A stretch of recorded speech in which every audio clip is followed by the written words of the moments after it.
Hi, Kathy here from KathysKuteKreations with week 4, the final week. You're going to have 2 pieces of paper to print out or look at. So we have this one here. That's the star we're going to make this week. So the thing that's different is just like the first one where the ends are solid, but here in the middle is a little different. And the second sheet will be the assembly sheet. And what I've done is I went ahead on my table. I have all my fabrics for this star, and then the strips that go next to the stars, I'm going to go ahead and apply on there also. So I'll be ready just to put it together. There's 4 different fabrics to use this week for the assembly of the star. So let's get started. This is where everybody has fun because we've just wrapped it up, but not only have we wrapped it up, we've started a new month out. So it's almost like having a finished product at the first of the month instead of waiting until the end of the month to finish it up. So that's the strips that go between the squares on the right and the left-hand sides. Here's the 2 different fabrics, 3rd fabric, and then our 4th color. Okay, let's go ahead and get it going. We're going to make all the flying geese, which if you followed my video last week, go ahead and make the flying geese. And then I'm going to show you how to make the center square. All right, let's get started. The second step is going to be to take your 2 pieces of fabric. You're going to put them facing each other. And remember, just like last week, we're going to sew all the way around it before we cut it. Now I want you to go back to my last video to learn how to use the lock block, because I'm not going to take all the time and explain it in this video since it's the same exact way. And I'm just using my regular ruler to cut these down to 3.5 inch. That's what the directions say, if you're an individual that needs to do directions.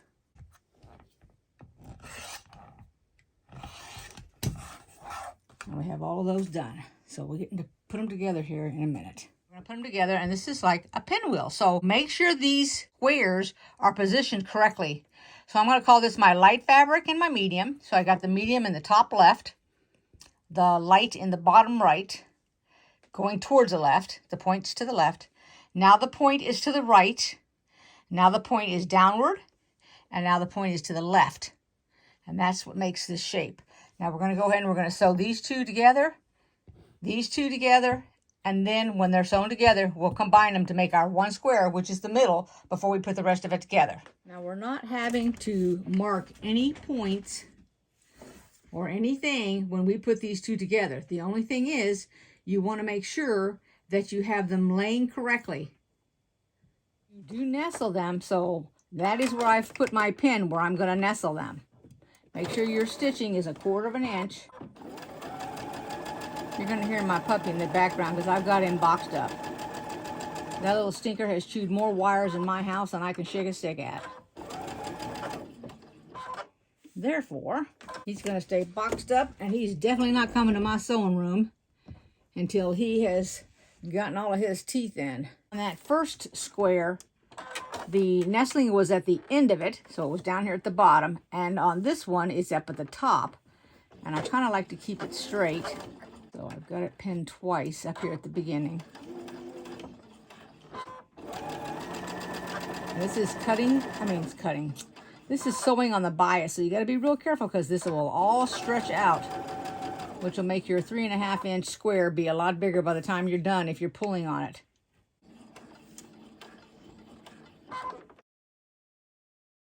Okay, so now I got off my 1/4 inch, so I'm going to repeat it and go up a little higher. There we go. I'll show you here in the camera what I was just now talking about. See how it's twice? The top stitch up here is less than the 1/4 inch, so I went again. Doesn't hurt if you go over it like that. That's not. I ironed this one to the left, this one to the right, and now I'm going to go ahead and I'm going to mark them, and then I'm going to show you how I keep them. So here's the top one. So first off, if I mark it, like let's do this.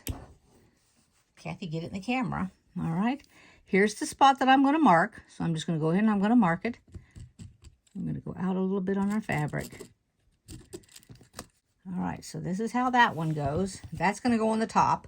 This one's going to go on the bottom. So we're going to move it aside.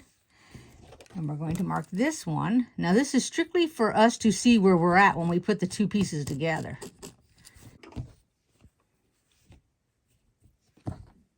First thing you do is to lay it down. Now, I'm looking at it. One's going this way. Which way am I going here? And this way. So the first thing I'm going to do is I'm going to take my pen, and I'm looking here where I made my mark. So I'm going to go right there and stick it in, and then take a look. Here, let me put this down. Take a look on this side. When you put it in, you make sure, see that? Here. How it's coming out above the tip. Here's the pen. Okay, so that's correct. Now we're going to go down into this one. So we can look on this side and go right above where that crosses over. Put the pin in, just like this. And you're real careful with it. And see how I match that up right there? See that? Put the pin on the left-hand side. Then I'll put the pin on the right-hand side. And it looks like I'm off with my seam allowance up here at the top, but we're going to check it out. So I can make sure I didn't take away my tip. So when I got it off, it looked like it was off too much, so I repinned it, doing the same process I just did with y'all on the camera. And we're going to go, I'm going to go up to a 4-inch. That's what my, so we're going to do a great big, huge, long stitch. Just take our time.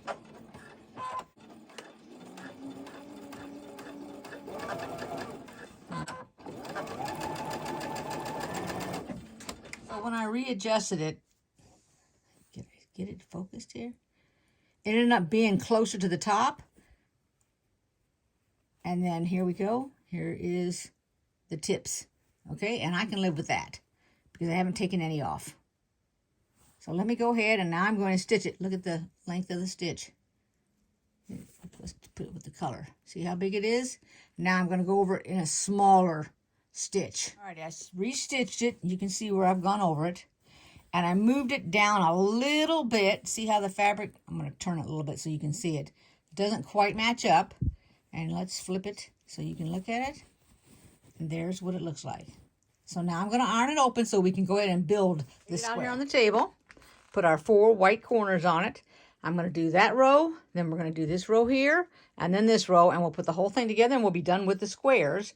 And remember, when we're done with the squares, we're going to be putting these strips on the sides. You should have, how many do I have? 6 of them. So when you're doing this middle piece here, because I'm pinning them all, take it after you've got it marked, and you're looking to line this seam right up in the middle there, just like that, and then pin it. You can pin it in the middle, the right, the left, it makes no difference. And then go to the left and to the right and pin it again. Or clip it, whatever you normally do. And then go down here and I'll pin it so that it lines up and I have control over my fabric. All right, now let's just sew them all. This is the way I've got them all set up so you can see. This is what I do for this one right here. So I'm going to sew that side, that side, that side, that side, that side, that side. I'll lay them all out here after I've ironed them. Ready to be assembled. We're going to sew the top row to the middle to the bottom row. You're going to mark your points, and you are actually nestling up here and marking here. Go ahead, and I'm going to put the ends on each one of these squares. So there's the block that we did today. And now I'm going to take a break and then I'll be back. I'm back and we're going to start on the block. So the first thing I do is I pin on the right side. That's the first thing I do. And see how it's got, it's a little bit extra fabric, which is fine. Now we're going to flip it over. And then let me put my camera down. This is what we're going to do. We're going to be marking. First thing we're going to do is we're going to mark our tips so that we don't lose them. Like that. And like this. Now what we're going to do is we're going to be pinning all the way across it. So we're going to have to see it. So I pulled it a little bit taut since it's already pinned. Just like that. match up the top and the bottom. See the seam right here? Then I'm going to pin it right here. Then I'm going to go here to the left, and I'm going to pin it, and I'm going to hold this little taut between this pin and that pin. And then I'm going to put it on the fold, because that flips over the most. Go back over here. Hold this taut between that and that. Make sure it lines up. Pin it down. Then I'm going to put a pin in here. A pin in here. And then I'm going to go and take this pin out and put it on the other side so I don't go over the top of it. And this one. And now, because it was a little wavy and it has extra on the back side, this is the part that you want to go through the feed dog, which is the bottom of your foot, because it will even out the extra. All right, now I know that this is the very first one, like that. And now I have a choice. Let me show you here. My next square is the next one. This one has the half square triangle on it so that you know which one you're looking at. The next square is the one with the square in the corner, okay? And it's going to attach to this one with a strip. So here's my choice. I can either put the strip on this one or I can put it on this one, but it doesn't make a difference. Whatever you're comfortable with. If you're comfortable with just putting it on one, do that. If you're comfortable with putting on the other, do that. I'm going to go ahead, and now keep in mind, this has two places that have to be marked. I mean, have to be marked and aware of. This doesn't, but it's going to be easier to put it on the one that's more difficult the first time around, and then sew it and attach it to the one that's the easiest the second time around. So I'm going to go ahead and put it on this fabric, and then attach this to this one that's already there. Now you can do it a different way if you want. We won't have to worry about this side because this is the second square, and the third one is actually the one we just made today, and I've already put it on the right and the left hand side. So let's go ahead and put that on here. Now that I did both sides of the first one, I'm going to attach the second one to the first one. Right, let's do this one together. So we just start out real slow. And then as you're doing this, because remember now the back is a little bit longer, and when I say a little, I mean like a skosh. So we just hold this, pull a little bit on it, so you're keeping it taut. This way you won't get any kind of puckers or folds or anything. I always take my time when I'm in the sewing room, and I've probably said this before, but it actually lowers my blood pressure really, really low. So if I ever feel lightheaded because it's dropped so low, I just sit down, take a break, and just look up and look away from my sewing, because that's how this, for some reason, that's how sewing actually affects me. And we're just going to take our time. We're watching our 1/4 inch. Now, if you have to mark your entire thing a 1/4 inch, by all means, please do that. Whatever it takes for you to get accurate. If you need to use a 1/4 inch foot, you can do that too. If you have the light beam on your machine, you can do that. And we're going to go ahead and we're going to hold it. There we go.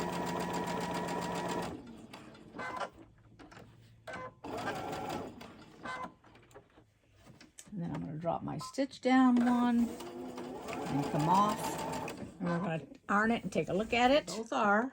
And now if you're looking at the directions, the next one is the piece that we made today. And remember, I've sewn the right and the left-hand side. So I'm going to go ahead and attach it just like I attached these two right here. I'm going to attach my third one to that one. You don't need to be watching me sew all this. It's the same repetitive thing, okay? Now there's different ways to put this strip on. And the way that I'm doing it is just going down the right and the left-hand side. And all I'm going to do is I'm going to put two pieces, two ends together, and sew them 1/4 inch.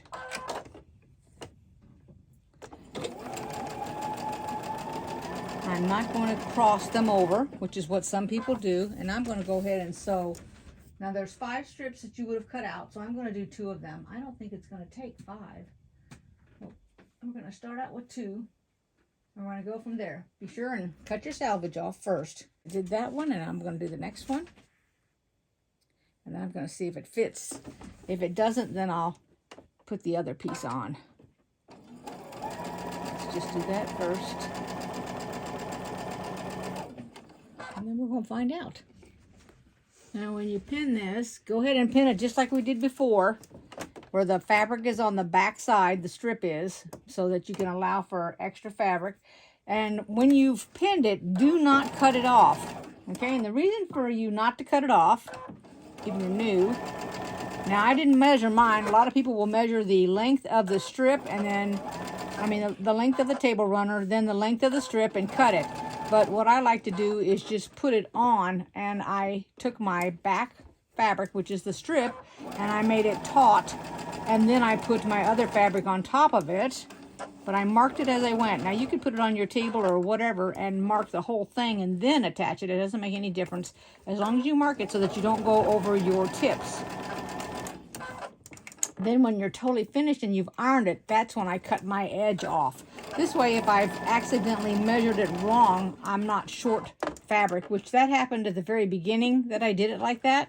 So that's why I decided not to do it like that anymore. And it comes out pretty good. I don't get any riffles or anything, because riffles are when you have too much fabric and you're trying to put it together with fabric that's not long enough. And people think they got to feed the whole entire fabric through, but that's not how that works. But it's all a, what do you call it? Trying to think of the word. Oh, I can't think of it. I got a total blank. My sister just texted me and my mind's not back into this already. She's got flood watching and a lot of rain. She already has 4 inches this morning. Still trying to think of the word I want. Shoot, I don't know what it is, for heaven's sakes. For some reason, I'm getting acid indigestion. I had a piece of toast before I came up here. I had like 2 sips of coffee, because remember that Ember coffee cup that I got that keeps your coffee hot? Well, the puppy chewed that cord, so I've got to buy another one of them. So my coffee goes pretty cold. I don't have anything to keep it warm. I don't drink it that fast. I know lots of people drink their coffee really fast, but I kind of draw mine out and enjoy it. So I only ended up with 2 sips, and then my coffee was cold, and I don't drink cold coffee. That really gives me acid indigestion. I drink it as hot as I can get it in my mouth without burning my mouth. And I didn't feel like sitting downstairs constantly heating up my coffee. And besides, I already knew that I was doing running around today. I've got to go get, Megan and I are going to get our eyes examined. And then I'm going to go pick up some, oh darn it, I say the name of it wrong all the time, but my girlfriend has 3 bags of clothing that she's giving me. So I'm going to let my granddaughter go through it, my daughter go through it. I'm going to let the girls out at work go through it. And whatever nobody wants, but I've given away as much as I can, then I'll probably cut it down and sew it into quilts, or I don't know what. Maybe a wall hanging, something psychedelic. It just depends on the fabric, because I haven't even seen it yet. So I do not know. I just take it as I go. We shall see. I could donate a lot of it to Goodwill too, I guess. We'll see what it is, what the quality is, and all that, and then I'll go from there.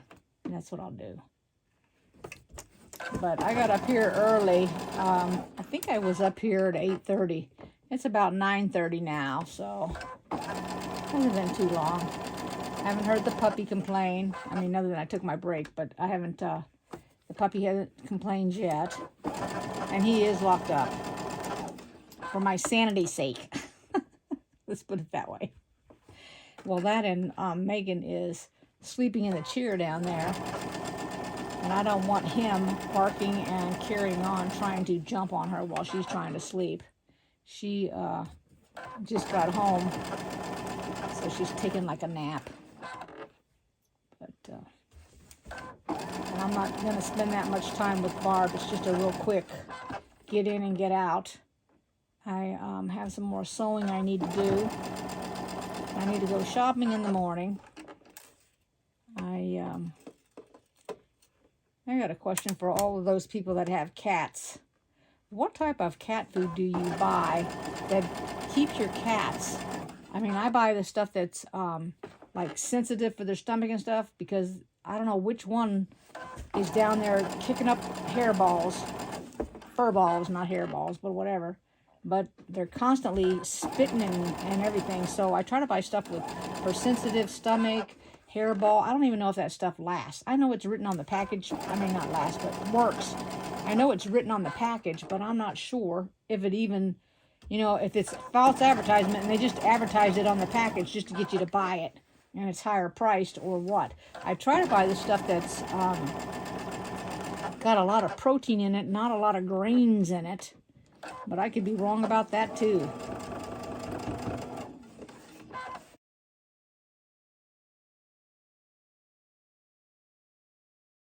Not eating any kind of table food, just strictly cat food. So I've got a couple of packages coming, and it's got, I don't know what I don't think it has any grain in it, but it's very, very expensive, and I'm just trying to get a grip on that price and what's really working, because I hate to be spending that money and for false advertisement. If you guys got any suggestions of what your cats eat. Now, my cat's, I'm not counting the kitten, and I haven't seen her throw a hairball yet, because she's mainly up here. But it's the cats that are 8 years old. That's the ones that are doing all that stuff. Otherwise, they don't have any health issues or anything. There's nothing going on with any of them. So I'm just not quite sure what, what that's about. Okay, so we got this side done. The other side's already done. I'm going to go ahead and iron it, and I'm going to lay it out on this table. I just need to clear my table off a little bit for y'all. It's out here on the table, and it's run off my table because my table's not big enough. But anyway, don't do what I did. What did I do? I took this trimming here that's going to go on next, and I literally sewed one right side up and one upside down. So when I turned it, I realized it and had to take it apart and re-sew it. So now I'm going to attach this onto that. You guys do that too. And then we'll be back and it'll be finished. It's all finished. Here it is laid out. And I made all my border here going inwards. You don't have to. You can make it all go out. But I want it to go in. So here's the end of it. And I'm going to slowly pull it down so it comes up on the table for you to see. Back up a little bit here.